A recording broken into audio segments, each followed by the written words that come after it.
Hello, good evening from our cozy Happy New Year couch. I was instructed not to veer off. Not to veer off the camera. We have a crackling fire behind us. We just made some gingerbread. Our dogs are happily sleeping here on the couch, and it's just a cozy, lovely evening. And we thought we'd come on and talk about some things that would be fun to talk about. The title of this video is Don't Beat Yourself Up. Why blame, shame, and guilt do not work. And this is inspired a bit by New Year's, and if you look and assess your life and compare yourself and where you are to where you'd like to be or where you thought you might be a year ago, sometimes it can be pretty easy to get into the habit of beating yourself up, feeling bad, really laying it on thick, like I'm gonna get it together, or making these big promises to yourself, or creating a lot of just tension and pressure about creating the outcomes that you want. And we just kind of wanted to talk about reasons why that doesn't work, things that you can do that are more helpful for creating the outcomes that you want to create in your life. And if you're new to us, to my page, to our world, I'm Melissa, this is Steve. We met in chiropractic school. We are chiropractors, but we veered into a different line of work, which is helping people to better understand themselves. So we have a personal growth company organization called Ever Better. And so it's all about learning ways to feel better, to engineer how you operate your mind so that you can experience more of what you want and less of what you don't want. Yeah. So beating yourself up is not productive, so stop it. We'll see you next year. No, I mean, it's true. And I was thinking about this, actually, and one of the things, too, is that a lot of times people will hear that, and then they'll kind of beat themselves up for beating themselves up, or they'll get stressed or they get anxious about the fact. People watch these videos and they go, oh, and we come on, or whoever it is that's making the video comes on, and they describe something that's bad to do, or bad to eat, or don't take an ice bath after you work out because then your muscles aren't going to grow. And people hear that and they go, oh, that's me, oh my God. And then there's like this anxiety response to it. And that's like a little game, people get involved in sometimes, and it's really just not useful. So if you can't help but beat yourself up, go ahead and beat yourself up. You've been doing it for years, you're still alive, you'll be fine. See if you can watch it though, and watch how productive it's not. Just observe yourself as you're doing whatever it is that you're doing. And I was thinking about this a couple of days ago. I think I made a post about it, that it's really useful to develop the ability to kind of like audit the resourcefulness of what you're doing at a given moment in time, or audit the resourcefulness of certain tendencies that you have. You may or may not be doing it right now, but in general, you tend to veer towards focusing on what you don't want, looking at a lot of social media, whether or not you're interested in what's there or not, whatever. It's really useful to have the ability to audit what you're doing without evoking from yourself or provoking in yourself an anxiety response. Like, do I have the ability to see that something that I'm doing is not useful without that recognition, which is a very useful recognition. Like if I'm speaking to my partner in a way that's not useful, and I can then notice, something about my tone seems to not be really helping the situation.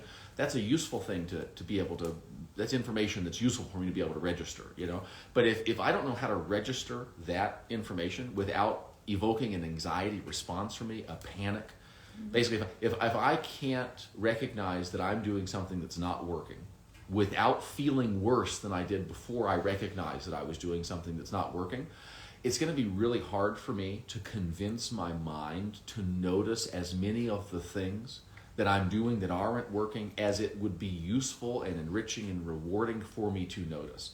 I mean, it makes sense if you think about it. If every time I notice, if you're doing something that's not working, do you want to be able to notice that it's not working and notice that you're doing it?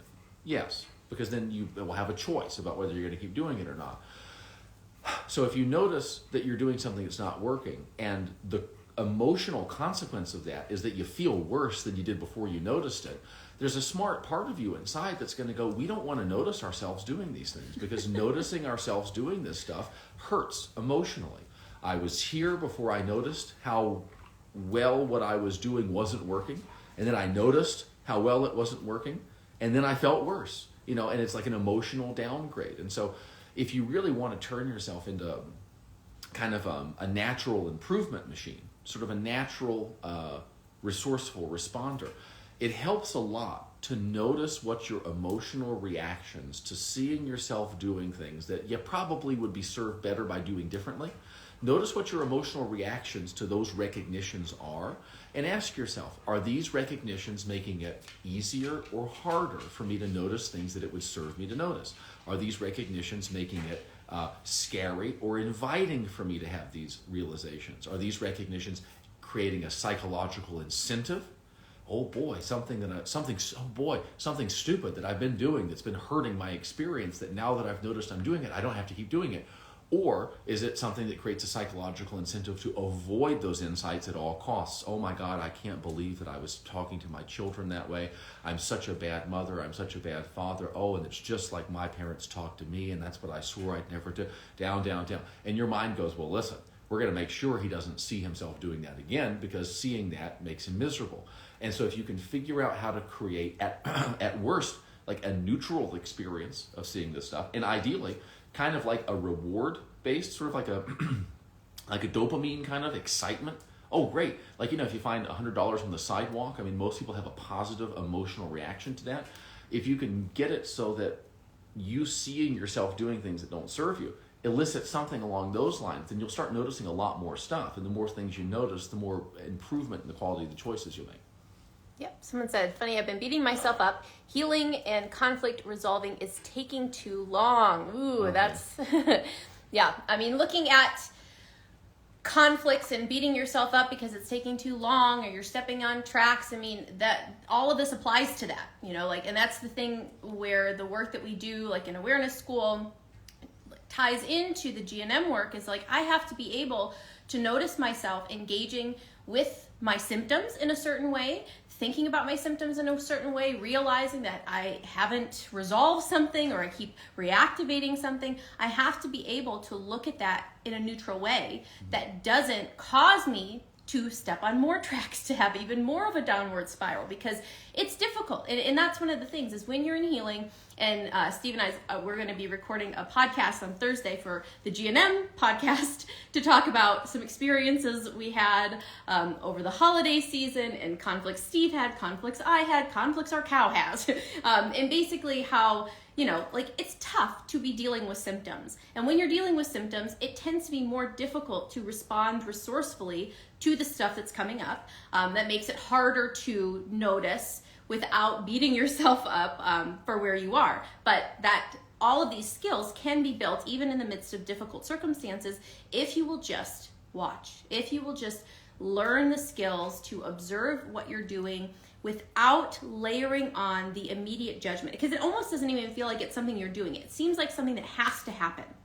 If I do something that doesn't work, if I reactivate a conflict, if I'm sick, if I have symptoms, that is bad because I feel bad, and that means I've done something wrong, and that means that I'm doing something wrong, or I'm on the wrong path, or I'm going in the wrong direction, or I'm no good, self-devaluation, adrenal conflict. You can see how it just like layers, and if we don't have that ability to just zoom out from all of it, if we don't have that skill of awareness that allows us to create the distance, because that's really what all of awareness is about, is creating distance so that you can actually work on something. Because when you're in it, it's terrible, it's tough, it's difficult, it's hard to work with everything. It has the potential to activate a conflict, reactivate, amplify, and it seems like it's like this never-ending knot. But if you can zoom out from it, and if you can start asking different questions and start having new things occur to you, new thoughts about the stuff that you've been dealing with for a really long time, that's kind of the way out. In my experience, it's like when I'm in the midst of doing something that doesn't work, that feels bad, that creates bad results, and I am beating myself up for the fact that I'm doing that thing again, because I've seen it a million times, if I start asking new questions, I start having new thoughts about the situation, I can find a way to at least downgrade, to de-escalate, and by doing that, I can get to a place where I can see more options, and so looking at your situation, like you said, I'm beating myself up, conflict, taking too long. I mean, even the whole concept of time, your relationship to the idea of time, it's taking too long, it's been a year, it's the new year, all of these things. Is my relationship to time helping me is it helping me to feel good? Is it bringing me peace and freedom? Or is it bringing me anxiety and pressure and fear?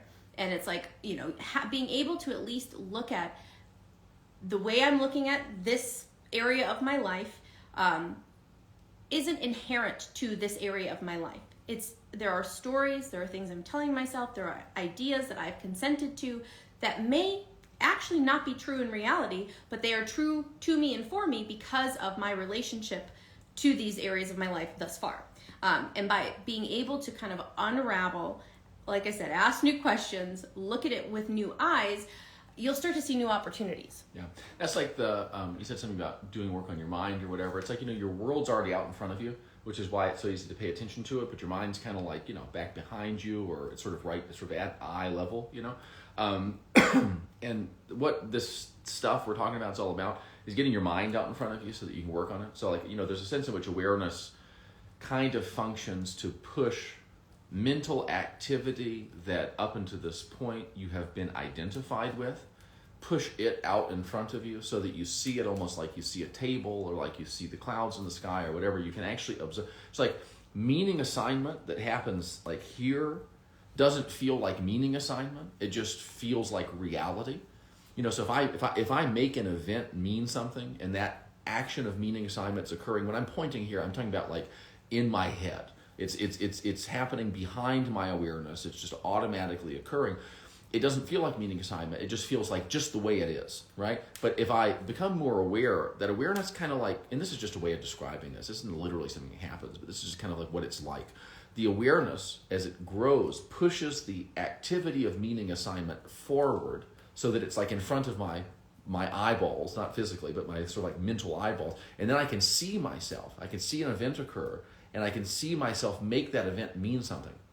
And, it's not that I say to myself, oh, that's not what it means. It's just I can no longer deny or be oblivious or unconscious of the fact I just assigned that meaning. And sometimes I can just let it go. Sometimes I can just, I can go, oh, that's why I'm feeling bad, because he said this and I assigned this meaning to it. I am at this stage of my healing process and I made that mean that it was taking too long. Oh, that's all. And there's something about seeing, especially if you're having a negative experience, if you can witness, not know, but actually witness what the structure of that experience is. What am I doing to contribute to that experience? What am I telling myself it means about me and about my future and about how okay I am and am not, or how okay it is or is not? If you can just see how you're creating or contributing to your experience of what you're dealing with, very often the experience will improve. Or it will become less of a problem that you're having the experience that you are. The experience will be less scary. It'll be less oppressive. You won't have as many objections to the fact that you're feeling the way that you do when you see the ways. And I'm talking about really actually witness yourself. You don't believe someone who told you or subscribe to the idea it's coming from you. You literally witness in real time yourself make something mean something, and you go, okay, that's that. Oh God, was that me? Was that me making a contribution to this experience that I don't like? Gosh, I think it was. And you go, isn't that interesting? And then you just go about your business, doing whatever it is that you're doing. And just in general, so when it comes to, so it's taking too long. And I suspect that when you were a child, and perhaps also now that you're an adult, there's probably somebody who said to you, you're taking too long in the bathroom, or you're putting your shoes on or whatever. And parents, they're trying to get their kids to go from one place to the other, and kids take forever to do everything. And so a parent goes, come on, let's go, you're taking too long. And that sort of like, for some people, sort of wheedles into their mind, and it becomes an essential part of their self-concept. It's not just that one time in 1984 when I was trying to put my shoes on, my mom said I was taking too long, becomes I am a person who takes too long. I am a person who takes too long to learn, to accomplish, to heal, to make money, to do what, to make a decision, whatever. And if it becomes part of your self-concept, it's like operating there all the time. And so one of the things that's really useful is when it comes to making changes on yourself. So what was the first thing kind of that I mentioned was learning to recognize when you're doing things that don't serve you without eliciting an anxiety response from yourself or a feeling of like, oh my God, this is not okay, right? Can I notice myself doing something that doesn't serve me without doing things that create a decline in the quality of my experience? That's the first kind of big picture principle. If you just write that down and kind of meditate on that and contemplate on that, you have like a year's probably worth of stuff to do. The second thing is when it comes to, personal improvement, personal growth, spiritual growth, changing myself, right? Do I know how to take an attitude towards that project that is something other than parental in nature? And by parental, I mean, finger wagging, judgmental. I'm criticizing and condemning the way that I am. I'm basically holding up a picture of what I want, holding up a picture of the way I perceive myself to be. I'm getting a mismatch, and then I'm going "Meh," in response to that. I'm saying to myself, see, this is what they told you, this is what they told you, see, this is what your mother always said, or maybe it's your mother in your head speaking to you as you, saying, see, you're never going to get what you want, you're never going to amount to this, you're never going to do all so on and so forth. And if instead of sort of like judging the way that you are, you could notice the way that you are and kind of like make a picture or an idea about the way that you like to be, and then sort of be curious and playful and experiment. So if you can take kind of a childlike attitude towards personal improvement, I mean, if you're watching this, really think about this. When you think about, okay, here's the way I am with money, here's the way I am in relationships, here's the way I am with physical exercise, here's the way I am with nutrition, here's the way I am with how I talk to my kids, or how I, here's how I am with people pleasing.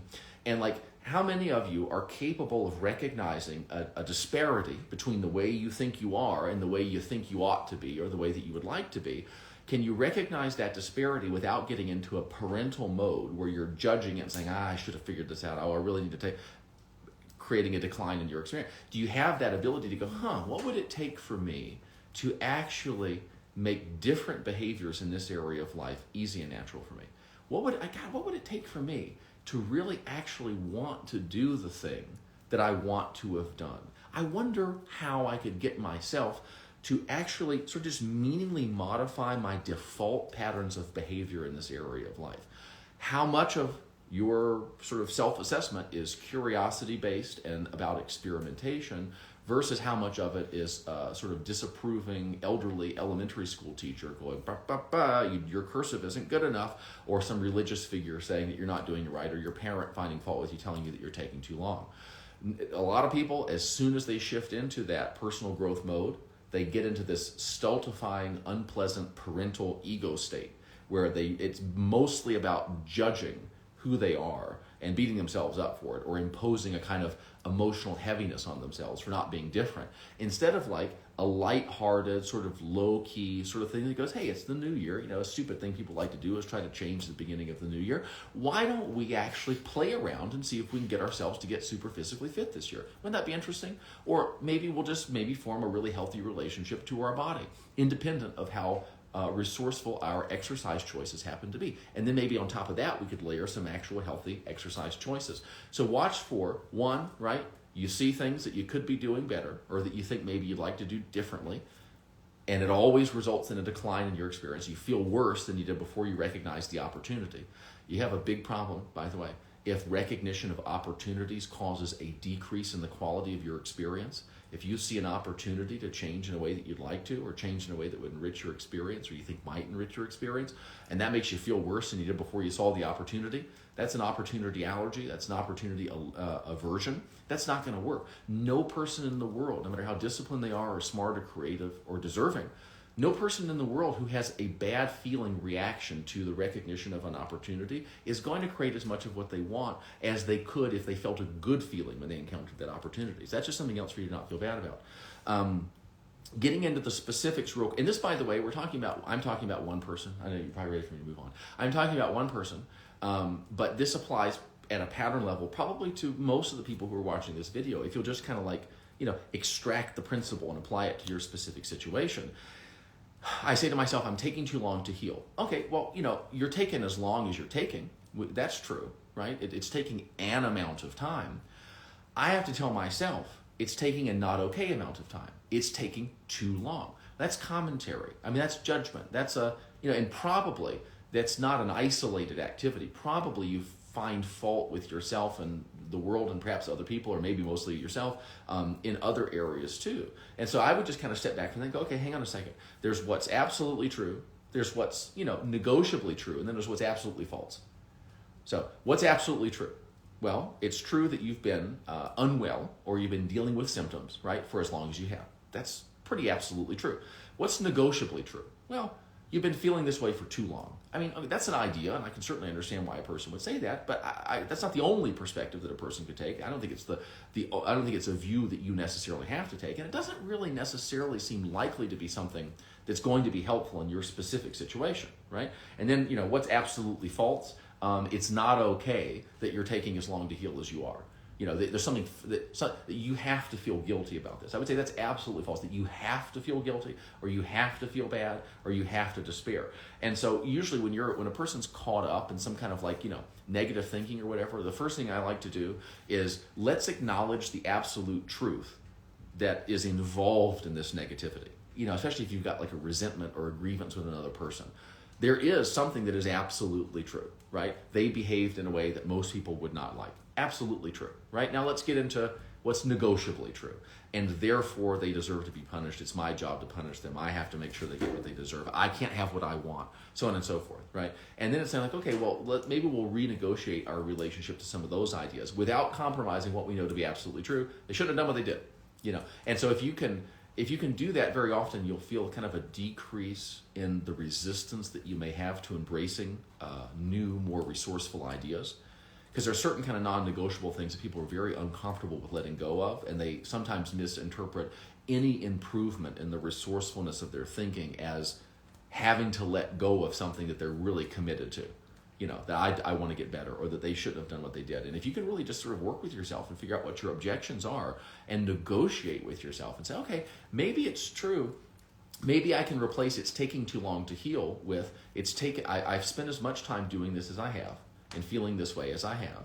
And I'm definitely interested in feeling different. And I bet you there are some things I could do that might increase the chances that I will feel better faster than whatever track I'm on now has me set up to do. You're saying basically the same thing, but you're just not on that kind of parental judgment, that fault-finding wavelength. We're on that curiosity and that experimentation that goes, God, what's the shortest path from where I am to where I want to be? What does that involve? Interesting. I wonder. I bet there's some way I probably could get better faster than the rate at which I've been getting better so far. Gosh, I wonder how I could find that. And you don't actually have to find fault with yourself or with your process or with your personal history in order to get the good stuff out of it, which is there is a very kind of wise part of you that recognizes that there are probably positive possibilities that are accessible to you that you have not yet figured out how to bring into reality. The issue is that sort of innate wisdom, that intelligence and creativity that you have at this point has to filter itself through some kind of parental trash that says I'm taking too long to heal. This is not okay. I'm not okay. I should be going faster. And it's well, if we could just take that filter out and just let this thing up here that goes, I bet things could get better than they are currently. I bet they could get better than they are currently, faster than they've been getting better up until this point. That's all just open-ended, sort of open-minded, curious intelligence. It's very useful. So a lot of what this stuff is allowing you to tap into more of what you are and let go of a lot of what you're not, so that the kind of the energy can just flow in a more productive way and in a more resourceful direction. Totally. It's like when you want to go somewhere, when you want to create an outcome, and if you don't have an explicit and very vivid realization that when the temptation to blame someone else or feel guilty or feel shame or feel behind or devalue yourself, and you're but I'm trying to get there, all of those reactions, blame, shame, guilt, self-devaluation, it's poking holes in your gas tank. But you want to get over there, so you have to realize, whoa, there is a thought, and this is really being able to slow down, observe your mental processes, and see, again, is this working for me? Is there another way I can do this? This is all of the work that we do is about thinking about how you think, noticing how you engage and how you react to the stuff that happens in your life. And most people have a whole repertoire of reactions that they learned growing up in traumatic situations that creates more problems, that creates all of these holes and these leaks in their energy, leaks in your fuel tank that prevents you from going the places you want to go. So being able to notice without judgment that you're doing that is happening within you, and just by watching it you start to detach from it. And that's really what all of these skills are about building. It's what awareness school is all about. It's about building that ability to watch so you can detach, so you no longer poke holes in your gas tank, so you're more likely to get to the place that you want to go. And really just, it's recognizing it. Someone asked a question, am I doing all this at the moment of the interaction or reflecting afterwards? Because I might not then be communicating with the person and instead thinking about my reactions. I mean, this is kind of always going on. I'm not sure, because I scrolled back a little bit, so I don't know exactly what that person was responding to.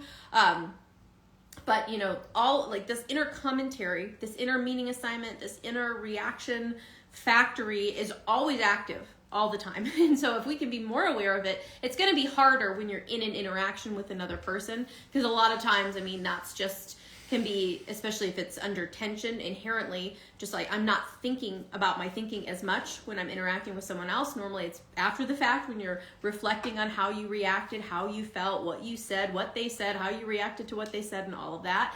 And so just doing your best to expand, you know, and as awareness grows, you will have that capacity to kind of see it in the moment as it's happening in an interaction. Watch yourself do it as you're doing it. That's like what the definition of awareness is. That's the, you know, the skill that all of this work is about cultivating. But a lot of it's going to be happening after the fact. Yeah, it's not about catching everything. That, you know, there is this kind of idea. It's more like, you know, if you go fishing. I mean, if you go fishing, what do you want? Like, you want to catch fish, obviously. That's like, you know, part of the thing. But you don't have sort of anxiety or trepidation about all the fish you're not catching. I mean, so you're salmon fishing on a river or something like this. I'm just going crazy because I know there's just dozens that are swimming by me, and I caught one. Oh my God! But how many of them probably got by? Just notice. And it's not even like slow down, like speak more slowly, although that might happen. It's like, and sometimes people, when they're in a conversation with somebody else, you can tell they have this. They've got this urge to speak as soon as, it's almost like handing off the baton at the Olympic whatever, or the torch, you know. As soon as the other person stops speaking, they've got to start speaking. And it's not even necessarily because something they said provoked something in their mind that they really want to share. It's that they feel as if, oh my God, we're in a play, it's my line, I've got to say something. And that urgency, watch for that kind of false urgency, and watch for, just observe inside, what's going on in my head right now? Am I under some kind of pressure to find fault with this person? Am I under some kind of pressure to find fault with this person's fault finding with me? Do I need to poke holes in what I think may be a case they're building against me? Is that happening right now? And it's, as you develop that ability, you actually have to work really hard to not notice what's going on inside your head. You've mastered, I don't mean you specifically, I don't know who you are or what's going on in your head, but in general, one has mastered, right, the art of creating confusion in their mind because they grew up around people who have done the same thing. And so in order to get along with those people, you've got to be as out of touch with reality as they are. So it's not like you've got to watch everything going on in your head when the person's talking to you. Really just sometimes tuning in to what the person is saying. I have a tremendous amount of ideas when you're talking. And it's not because I'm not listening to you. It's because I am listening to you. And the more closely I listen to what you have to say, the more what you're saying causes things to happen inside my mind. And I can watch what's going on in my mind. I can watch what you're saying, and that there seems to be some relationship there. So in the beginning, don't try to be comprehensive in your observation. Just notice things and let the things go. Catch and release. Isn't that interesting? And don't worry about analyzing it. We got to take a soil sample of this, and we got to, you know, people put like collars on animals out in the wild before they release them. Don't get stressed out if you don't collar that thought before it goes off. You know, just watch what's going on. Pay attention to sensations. Pay attention to feelings. And this is this thing too. If you have this kind of real reflexive tendency to justify or find fault with what's going on inside you, mentally or emotionally or behaviorally, right? Finding fault would be, oh my God, I'm so negative, I'm being unfair, oh, this isn't nice, or maybe I was mean when I said, no, all this. And then justifying as well, you know, I mean, they're this way too, and if I don't stand up for myself this way, and I don't say these things, well, then of course, I don't like being this way, but then that's the only thing they respond to. You know, it's the chatter isn't even the problem. Like, if there's a problem, the problem is that there's an idea somewhere deep in your mind that says you have to justify or you have to pathologize and find fault with what's going on inside your head. That's what creates the pressure. That pressure drives you into unconscious behavior. I don't have time to be conscious and observe because I'm under tremendous unconscious pressure, right, to run some pattern, some program of justifying myself or finding fault with the other person or whatever. And one of the things too is, like, if you really want to kind of crack into this stuff, who's in the habit, just kind of raise your hands mentally or however you want to do it, who is in the habit of concluding that what they see themselves doing is not okay? As you go throughout one of your days, and you just kind of happen, even if you're not doing awareness work, you notice yourself thinking, you notice yourself feeling, you notice yourself behaving, you notice things in the world around you that sort of represent aspects of your life or things that you have or have not done.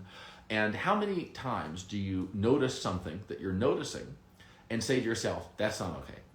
That's not okay. This isn't okay. Oh, that thought. Oh, I shouldn't think that. Why? Because it's not nice. Oh, that feeling. I shouldn't feel that way. You're not supposed to feel that way about your partner, about your husband, about your wife. Oh, you're not supposed to feel that way about your mother, your mother-in-law. You're not supposed to feel that way about your child. And just notice the amount of fault finding that goes on inside. And really, the solid foundation for practicing this stuff is going throughout your day and saying to yourself, what if it's okay that I'm thinking this? What if it's okay that I'm feeling this? What if it's okay that I'm doing or not doing this thing that I'm doing? And it's not because you're going to stay the way that you are right now forever. It's just because you may have noticed that fault finding is kind of like quicksand in terms of a foundation for building positive change. It's not very stable. It's not very useful. If it were, you would have changed in the ways that you wanted to already. It's figuring out how to create an engine of change that does not require sort of fault finding and making yourself or some situation emotionally not okay in order to get the change process started. Do I have the ability to observe something that I regard as less than ideal because of what my values and beliefs are and because of what I want, my preferences? Can I recognize something that's less than ideal, and then can I move in the direction of idealizing that thing or of improving that thing, right? Without at any point having to engage in bad feeling, heavy judgment, criticism, condemnation, not okayness, emotional resistance, or personal suffering. Can I just go, you know what? I have not exercised at all in the last year. And I think my body would look better to me and would feel better if I could figure out some way to trick myself into being physically active on a regular basis. I wonder how I could do that. See, at no point did we have to go, oh, look at me. And this is just nasty things that people will do sometimes in an attempt to stay the same. Every instance of self-criticism, and I mean wheedling, corrosive, eroding, undermining, bad feeling self-criticism. Sometimes I'll say to myself something like, God, I gotta get my shit together. And it doesn't hurt my feelings or feel bad. It's just a kind of like a coach talking. And that's different, right? But if you're doing that stuff that just makes you just feel, you just want to kind of ball up, or you just feel depressed, or you feel fatigued by your internal dialogue because it's so negative, or it's your mom talking to you, or your dad talking to you, or whatever, in a not nice way, get really good at recognizing that's your strategy for staying the same. When you're being nasty to yourself because of something that you think is wrong with you, that is absolutely a part of the current system strategy for staying the same. Go ahead and do it. But part of you inside has been conned into believing that if you're just mean enough and nasty enough to yourself, that you will finally get your ass in gear and make the changes that you need to make.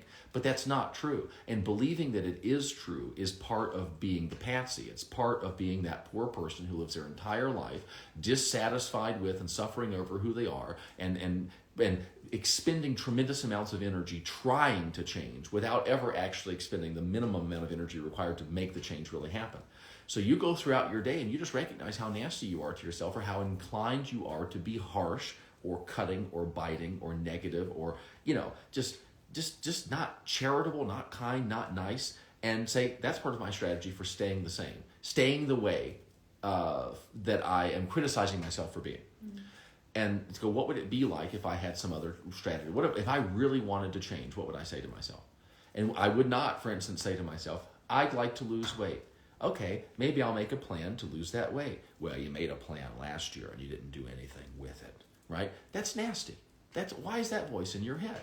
Now, if it was, hey, maybe I'd like to lose some weight or get in shape or whatever it is. And it goes, okay, maybe I'll make a plan to do it. And then the voice goes, okay, making a plan sounds great. I'll just say, though, that we have made plans in the past before, and sometimes those plans don't tend to materialize into reality. So when we're making the new plan, why don't we see if we can better graft that plan onto the reality of what it's like to be us is like from one day to the next? So maybe our ideas and intentions will translate more effectively into actually meaningfully sustainable alterations in our behavior that will create more of the results we want. Now that's nice. That's nice. And you can tell it feels different.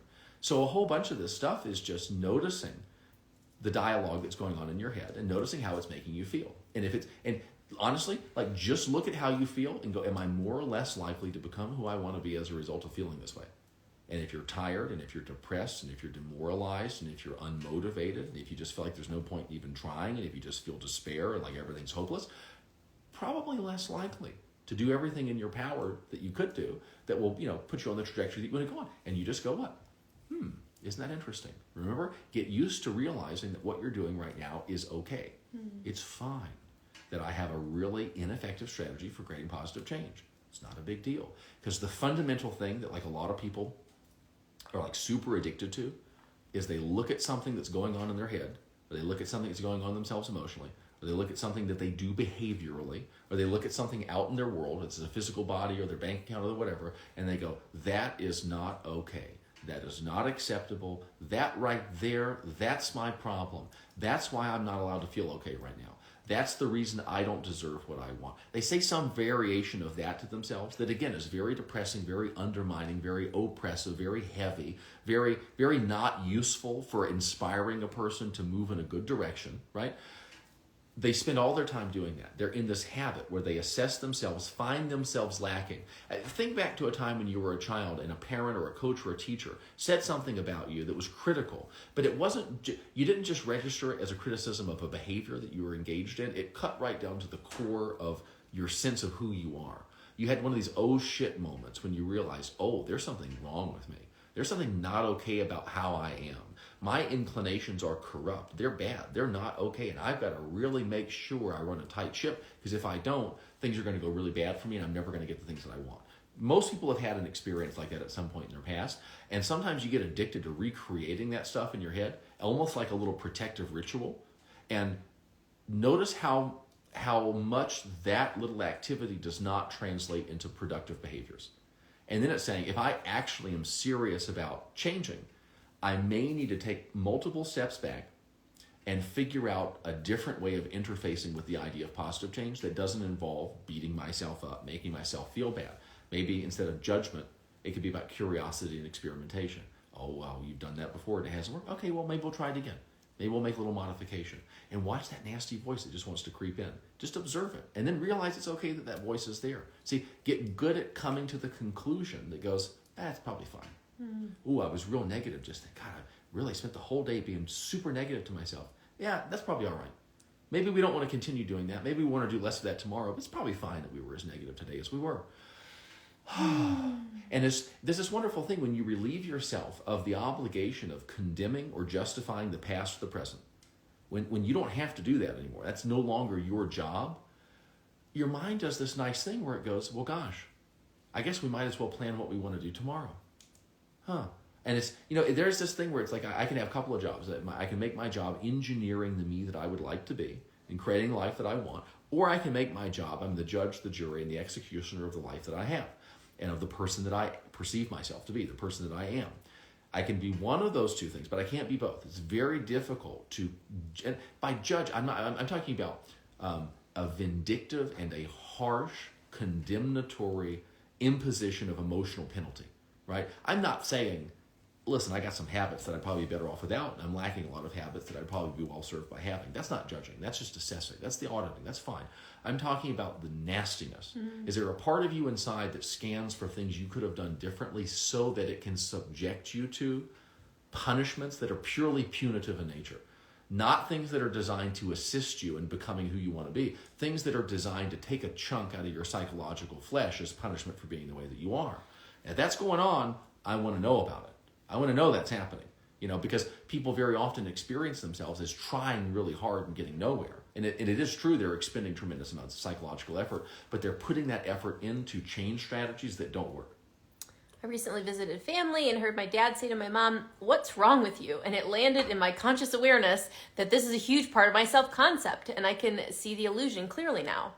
That's great because, yeah, when you get around people and you have a little bit more awareness than you had like the previous times that you were with them, and you hear these little phrases, these little one-liners, and you're like, whoa, that is very influential. That was stamped in my mind, these just little phrases, oh, what's wrong with you? And you hear it and you feel it and you recognize that's part of how I see myself. What's wrong with you? I do that to myself. I have taken that voice. There's some quote from I don't know who that says like, the way you talk to your kids becomes their inner voice, and that is so true. These things, these mantras, the things that you repeat, the things you say when you're looking in the mirror, when you're looking at your partner, when you're looking at your bank account, these phrases, these words, they were spells and they were impressed upon you when you were under hypnosis.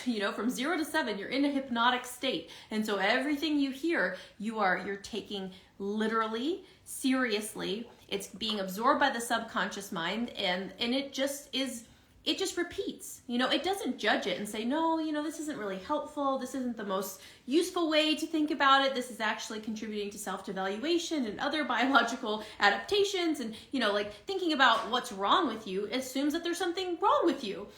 There isn't a part that is kind of analyzing and assessing whether or not this information is useful. It's just taking it in. It just absorbs literally everything. And it says, okay, this was good enough for the big people to get to be big people. Therefore, it's good enough for us to just keep operating the mind in this way. And it's not until what you are sharing, the conscious awareness wakes up and says, this isn't helpful. This isn't likely to get us where we want to go. This is poking holes in our gas tank. This is decreasing the likelihood that we're going to get the outcome that we want. It's making us feel bad on the way there. That's the thing, is like another reason to get rid of this whole shame, blame, guilt, like not beating yourself up. It has to stop making sense to you to beat yourself up. Because the reason you're still doing it, and the reason you keep kind of going back to shame and going back to blame and wallowing in guilt, is because there is a part of you that it makes sense to do that. Because there's a part of you that somehow believes that if I just do this enough, if I pay, enough of a price, I'm going to get a good outcome. But you really want to start reassessing. It's like, if it worked, if blame, shame, and guilt worked to get me the outcomes I want, wouldn't I already have it? Wouldn't I already have paid that toll? How big is the toll? Like, actually ask the shame tax fairy, how much do I owe? And is there an actual amount? Because when you look at it and you make your mind kind of give you these answers, you'll see that there is no amount. It's an endless amount. And that you'll pay it every day, and it's easier to see it in the people around you than it is to see it in yourself. So look at the people that you know who use the currency of blame, shame, and guilt and have been doing it to themselves for years and years and years. And do they have more of what they want? Are they happier? Is it working objectively from, an outside standpoint, to operate life in that way? And it has to stop making sense to you, because that voice is going to keep coming. That what's wrong with you, that reflexive judgment, that, corrosive, nasty, judgmental voice in your head, you're not going to get rid of it. It's going to be there. You just have to develop a new relationship with it. To say, oh, yeah, that's that old tape that plays whenever I do something new, whenever I try to make money, and I don't take it seriously. That's really what so much of this is about. It's like learning the discernment in your inner world, in the, discovering the enemies in your own household. That's what this is. And you see it and you recognize it. You realize that's not going to get me where I want to go. That's not helpful.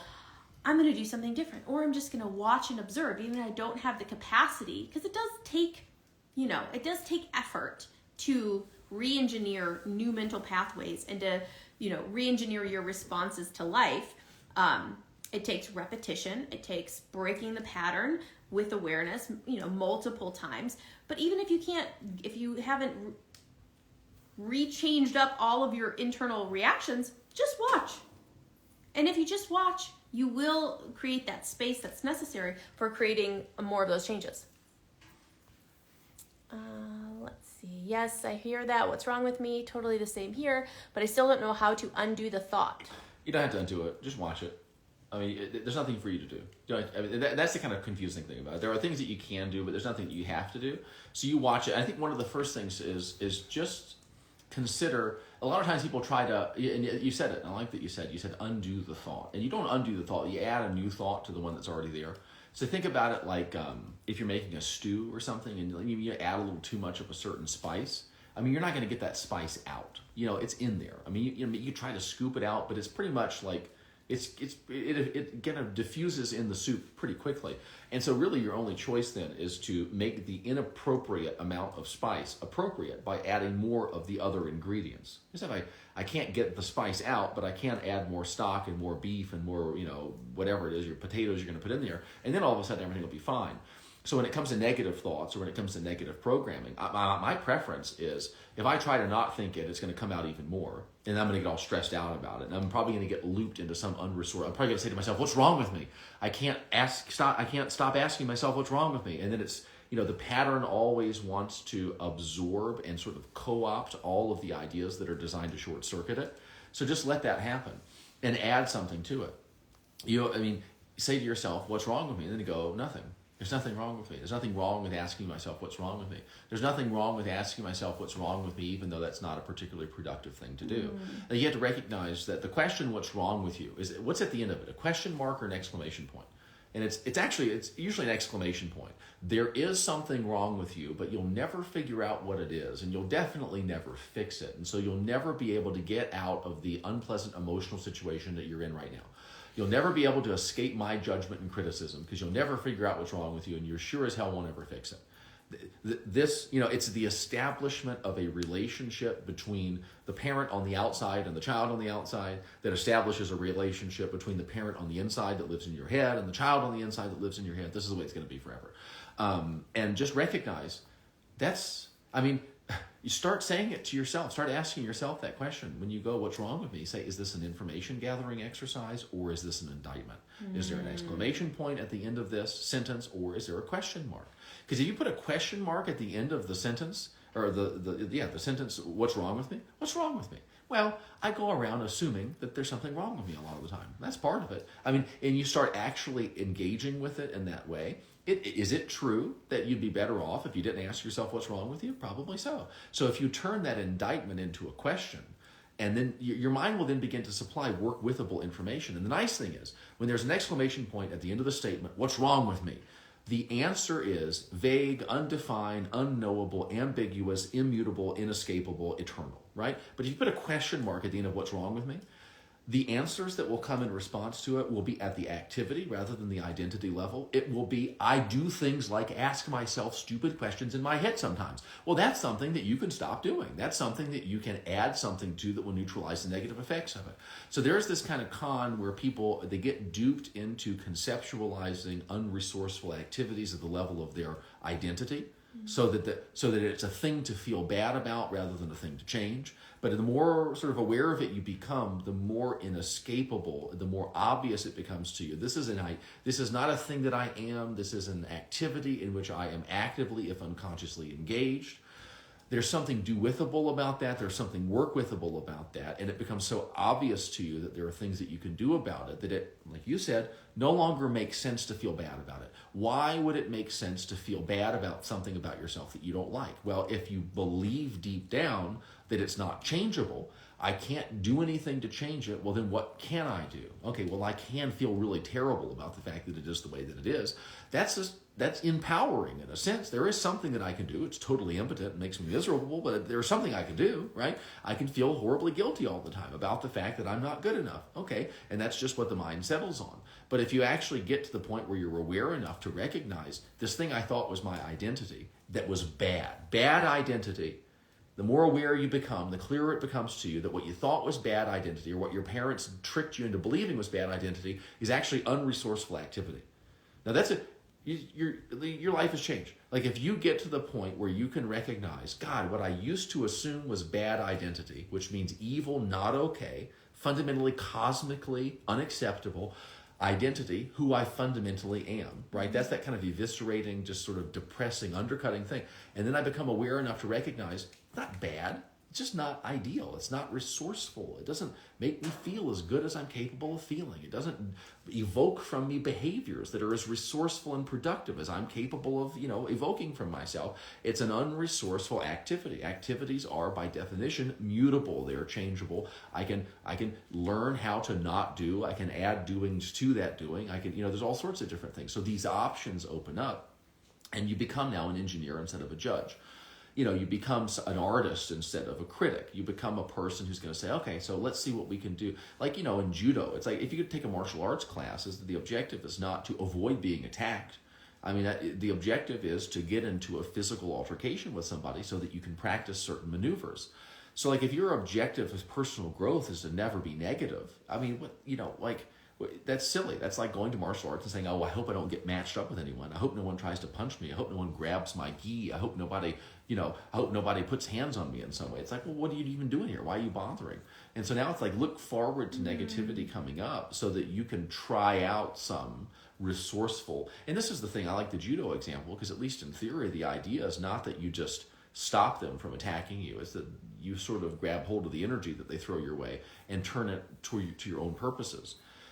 And so if you can learn how to be playful, now this is, again, I think the third point, I forgot, but one of the points was get used to coming to the conclusion or having the realization that you're okay, that this is okay, that what you're thinking, feeling, doing, what you have and haven't done is cosmically okay. It may not be interpersonally okay. Your spouse might be mad at you. I mean, your children might be upset with you. That may be true, but there is a universe level at which the fact that what's happening is cosmically okay.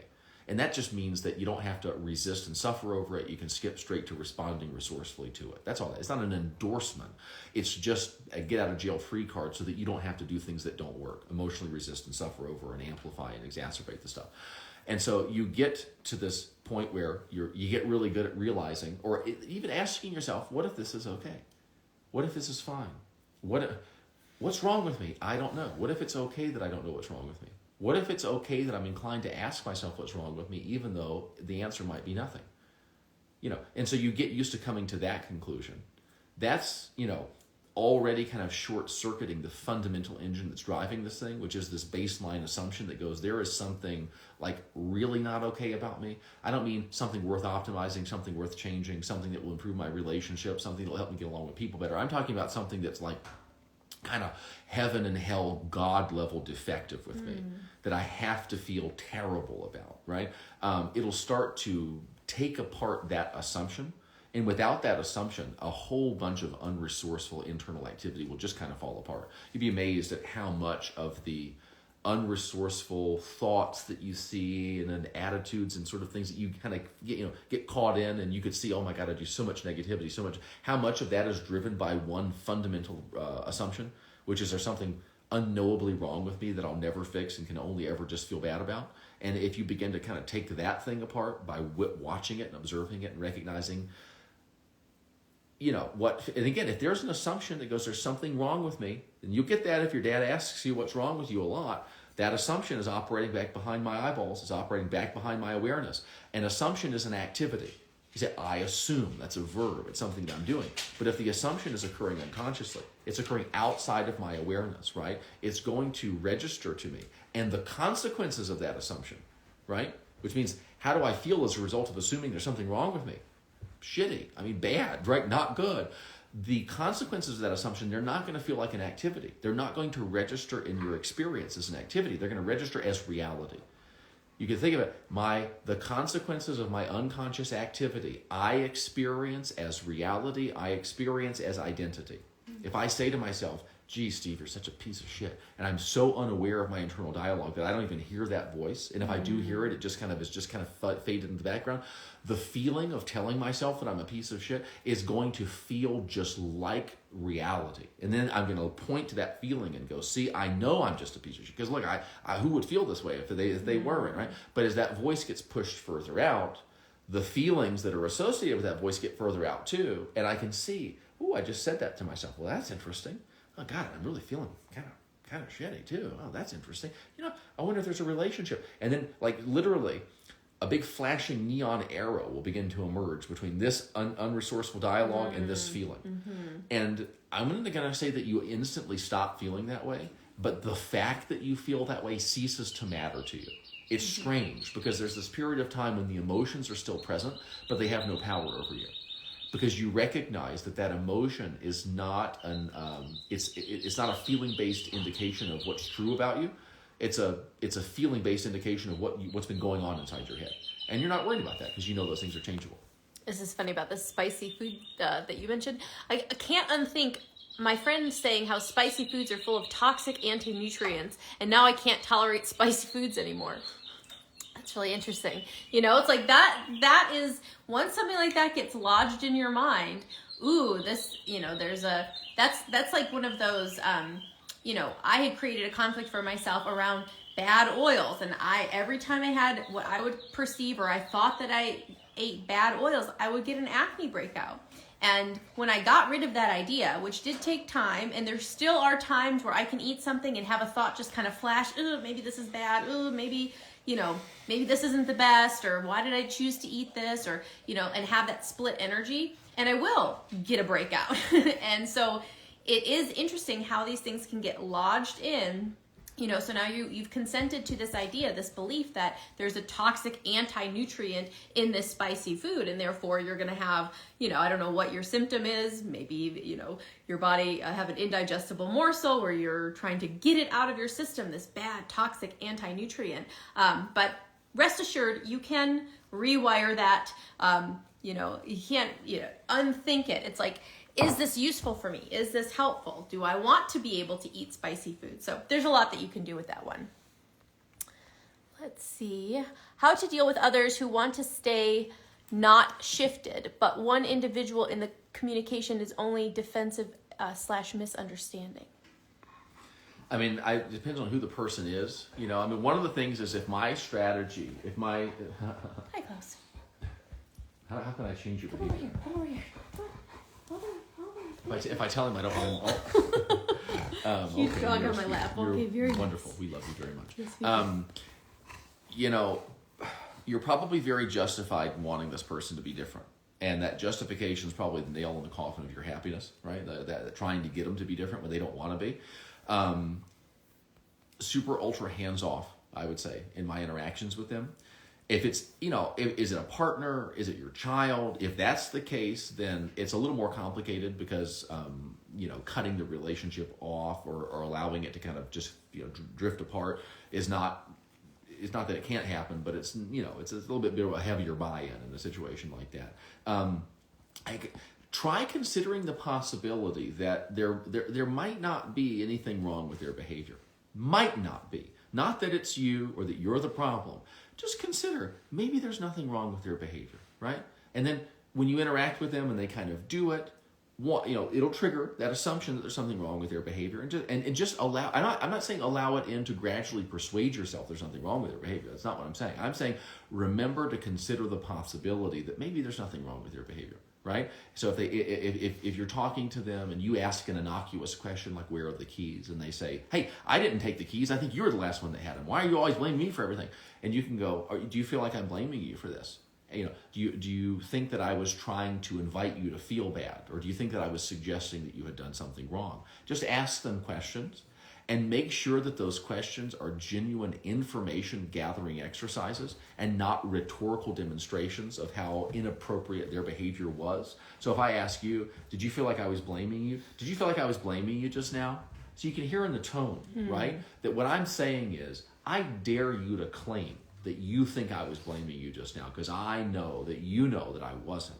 Versus, did you experience yourself as being blamed just then, right? And see if you can develop genuine curiosity about their responses to you, not so that you can have a conversation with them about it, but just so that you can kind of go through it yourself. There's in general in interpersonal exchanges, one party, sometimes both parties, are very justified in doing things that don't serve them. And that's a trap. And you can probably, if you spend some time thinking about that, you can probably realize what a terrible trap that is. I'm totally justified in reacting to this person, this jerk, sometimes, in a way that is absolutely inconsistent with getting the results that I want. And that becomes truer and truer the closer and closer you are to the person. Parents children and spouses and parents are probably the best examples of that. And kind of the corollary to it is that there's a very real sense in which my life, and by my life I mean my best life depends upon my ability to abstain from engaging in behaviors that do not serve me, even though I am 100% justified in engaging in those behaviors. Do I have the ability to opt out of patterns of engagement that don't work, even though I'm justified in doing them? So hopefully that's useful. Yep. Would love to know how to teach or raise a child to think like this so they don't have to make changes as an adult. I would,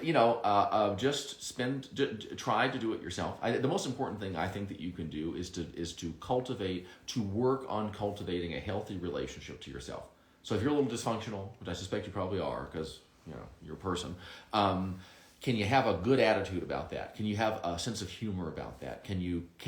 How many times between now and when the child reaches sort of the age of majority, right?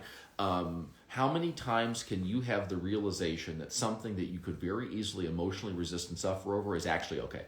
How many times can you do that in their presence? How many opportunities can you give the child to have grown up around an adult who remembered to consider the possibility that at some level maybe everything's fine? And then from that realization, not check out and go get high or play video games all night or just watch TV because we don't have a crisis we have to deal with, but from the realization, hey, maybe everything's fine. From that place, then begin the project of trying to engage resourcefully with things and to build things and to create things and model it to them, because they're probably, I keep this stuff secret from them. I would very rarely explain it. And before I explained anything to them, I'd say, do you want to hear about a little mental trick that I learned that has helped me a lot? Do you want to hear about it? Because I think I have an idea that might apply to the situation that you're dealing with right now, but I also know that nobody likes unsolicited advice, especially about what's going on in here. Would you be interested in hearing that? And if they say no, that's fine. And you say, okay, that's fine. Well, if you decide maybe you want to hear about it later, let me know, and I'll share it with you. Don't turn it into any kind of this is the right way to think, or it would be better if you actively tried to hide this from them. Practiced it around them, but never ever told them about it. That would work better than trying to force it on them because there's going to be a natural sort of, it's not like a rebellion necessarily, but kind of a polarity response to it. They have to taste the sort of bitter flavor of unresourceful thinking. That's important. It's not that we're all supposed to be positive all the time. We're supposed to spend a little time in the mental gutter. Absolutely, And I think if there's one place where parents go wrong, they want to save their children from the suffering they have experienced as a result of unresourceful thinking. And it's if you really want to help them, you have to give up this thing about protecting them and saving them. Now, certainly there's certain contexts in which those are appropriate, right? But, some weirdo on the street or in the classroom, then it's appropriate. But when it comes to, the little kind of mistakes and follies that we engage in, that stuff's hugely important, because if they don't experience the consequences of negativity, negative thinking, they will not develop within themselves the appetite for something that will experience different, that will provide them with more resourceful, better experiences. So practice it yourself. And be just kind of like the sunshine and just kind of radiate on them, and let them sort of just bask in it. Let them just do their own thing. And then when they have a problem, if you feel like you have an idea, now this is another thing too, be sure you've applied that idea at least 100 times before you try to tell them about it. Don't tell anybody about any idea that you haven't spent, I'd say, a minimum of 100 times. You don't have to literally log it, but you know what I'm saying. I have lost count of how many times I have thought about, contemplated, attempted to apply, reflected on failures to apply.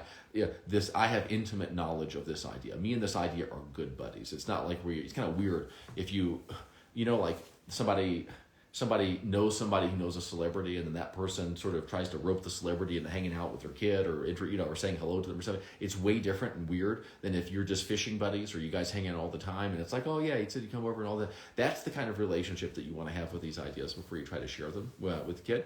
And I would also just remind yourself, maybe that child's just fine. they may not need personal growth, right? They may not need it. I had an uncle who turned me on to this stuff, and he did it by never ever telling me about it at all. I was impressed by him and the way that he lived his life, and I found out through his wife that he was involved in a certain personal growth exercises, and I said, "Wow, I want to know about that. I want to be like John Hinkle. He's cool. He's like the coolest person in my family," and that. It's kind of funny because he never even really taught me very much of this stuff, right? But I knew that the most impressive person in my immediate family circle was interested in the way the mind worked, and he spent some time doing exercises, and that stuck in my head and caused me later in life to go look into the stuff myself. So hopefully that makes sense. What symptoms does guilt manifest in? Often it's self-devaluation. So like feeling bad about something, feeling shoulder stuff. So if you feel bad, like I'm a bad parent, I'm a bad partner, I'm a bad daughter, I'm a bad whatever, you feel bad about yourself, usually that results in devaluation. And so that's loss of connective tissue and leads to musculoskeletal complaints most commonly. But there's a lot of different ways that we can perceive things, so it kind of depends on how it's showing up for you. What might be associated with feeling paralyzed to do normal tasks? Some might call it ADHD, just house chores or getting outside. I procrastinate and then I get to the end of the day and I don't do it. So that, could be a lot of different as far as like G&M conflicts. But when you're dealing with just this at a, just a personal level of like, how do I go about feeling paralyzed to do the things that I, say I want to do, have said I want to do, and then I watch myself make, there's a way you go about doing it. So really like learning your recipe for procrastination, observing how you go about doing it, because it does, there's a sense in which this makes sense for you to do it in this way. It is, everything's adaptive, everything's protective. You learn how to do something in this way. There's probably conflicts that are at the root underneath it, something that happened early in life, something that happened in childhood, and that by observing how you do it, how you feel, the thoughts you think, the way that you beat yourself up for, yet another day where I procrastinated, scrolled on my phone way too much, didn't get all the things I wanted to do done, and then boom, like what conclusions do you come to about yourself? Often that's really what the whole pattern is about the guilt, the self-devaluation that you do once that whole pattern completes itself. Mm-hmm. Yeah, I would ask myself, what am I waiting for? Anytime I'm kind of procrastinating. Now again, what am I waiting for is very much like, what's wrong with you? If it's, what am I waiting for? What are you waiting for? It's an exclamation point, and the answer is nothing. That's depressing. Well, I'm not waiting for anything, but I'm still not doing. But if it becomes a question mark kind of thing, what am I waiting for? What am I waiting for this? Exactly. A lot of the times, you're waiting for your criteria for starting. Criteria for starting, what's that? What lets you know it's time to start? What lets you know it's time to do these things? And it could be that you're responsive to high pressure demand. It could be that you're responsive to crises. It could be that you're responsive to things get a certain amount of bad or a certain amount of disordered or a certain amount of overgrown if it's yard work or whatever. And literally if that's your unconscious criteria, and if that criteria has not been fulfilled, you will find yourself sort of inexplicably at a loss to get yourself to do the stuff, even if it's stuff that you enjoy doing or that will feel good to have done. And so see if you can, again, channel, I want to start just kind of siphoning the energy that I may inadvertently be directing towards judging my procrastination, and begin to siphon that energy towards curiosity with regard to how exactly I make this procrastination happen. Mm-hmm. What is it that I'm waiting for? Well, I mean, some people have a really hard time responding to an ocean of opportunity. That it's just even if it's wonderful, even if it's kind of, intellectually it's enticing, emotionally it does not trigger this thing that goes, it's time to go. It's like getting your engine to turn over in the very beginning. They need a crisis in order for that to happen, or a demand, or they need urgency or something like that. And so sometimes it's just simply and like you said too, if there's this game playing that arises where I know how bad I'm going to feel at the end of the day. I don't, and some of it's simply disidentifying with the procrastination behavior. Do not call yourself a procrastinator. Don't do it. Don't look at it and say, oh my God, this is me. What's wrong with me, or all that. sometimes, I mean, and also don't idolize the alternative. Don't idolize going out cleaning up the yard, or I don't know why. Is that even what she said? I don't even know why. It keeps coming to my head as the yard. I'm sorry if that's wrong. Sometimes you get like a thing in your head. Going outside, but yeah. Going outside. And like, don't idolize the desired behavior, because you put it on a pedestal, it becomes harder to reach. Just become so indifferent to the undesirable behavior and so indifferent to the desirable behavior that we eliminate the identity level nonsense, and it can actually be a real choice between activity A and activity B, with no convoluted, perverse identity stuff involved. Because if it's just a choice of squandering time in unfulfilling scrolling, or getting outside and enjoying the wonderful feeling of the sun and the cool air and the earth and all this different stuff, if I'm really just selecting between activities and I don't have any kind of ulterior motive or obligation to arrive at some unpleasant identity-based experience, what's wrong with me and all this different stuff, then it becomes possible to choose the smart. If you've ever experienced a great deal of difficulty choosing the obviously wise, prudent, resourceful, rewarding, even good-feeling decision up here, I don't know why. I know that this is going to end in pain and suffering. I'm not even going to enjoy it. I'm going to feel terrible about my decision and all this, but I just drawn like a moth to a flame to this activity instead of to the alternative activity. It's because there's an identity motivation that's unconsciously driving you towards it. And so rather than trying to fight it out up here, become aware of what is it that's pulling me in this direction. What agenda do I have at the experiential identity level? What self-concept am I kind of proving? What story am I setting myself up to tell myself by choosing this obviously unfulfilling activity? Stuff will start to make a lot more sense. Okay, I have to read this hilarious comment. I'm sure this lady isn't here anymore. Because she says, you are taking way too long, repeating yourself so many times that I can't even watch this anymore. You could have said everything you're saying in the first 2 minutes and then moved on. What can I say? Well, this page isn't for you. Awareness School definitely isn't for you. Yeah. We like to go deep into this stuff. Let's see who this Her person name is. is Andrea. Okay, Andrea. I mean, and this is a good example of that there are people in the world whose strategies for decision making are so rudimentary that they can't just exit a video like this if they feel they've gotten their fill from it. They have to explode in this kind of negative criticism. I don't want to watch imagine, there's movies about the Civil War that are like 10 hours long. And imagine if I was like writing, a letter to the director saying, I don't like to watch movies that are 10 hours long. It should have been 3.5 minutes. Not every movie has to be curtailed to the attention span of the sort of least attention span developed person that's present. And so you will have people in your life, by the way, who will process and interpret I should have explained this faster. Who will process... That should have taken you 30 seconds. Yeah. And then they'll say, you talk too fast. That they will process the fact that they don't necessarily have a good feeling when they're around you, or they don't have a good feeling when you say something, or they don't have a good feeling when they think about the fact that you're embarking on some new chapter of your life. They will interpret that as an indication that you should not be doing what you're doing.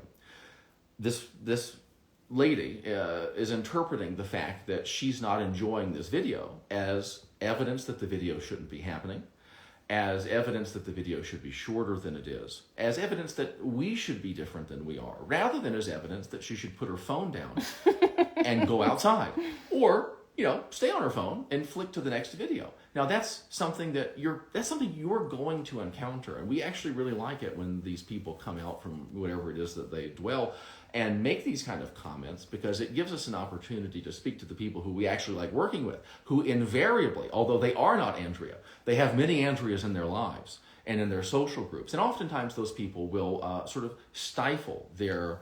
they'll be afraid to change or afraid to be as big or expressive as they want to be, because they fear how they're going to feel in the event that people like her come out and start criticizing. And so one of the best things that you can do for yourself is learn how to use those people and use their negativity and sort of like unhook the meaning assignments that you might apply to it. Oh my God, this means I've done something wrong. This means that I shouldn't be doing this stuff. This means that I should, it's just like, and you truly have this level of personal freedom when you realize this.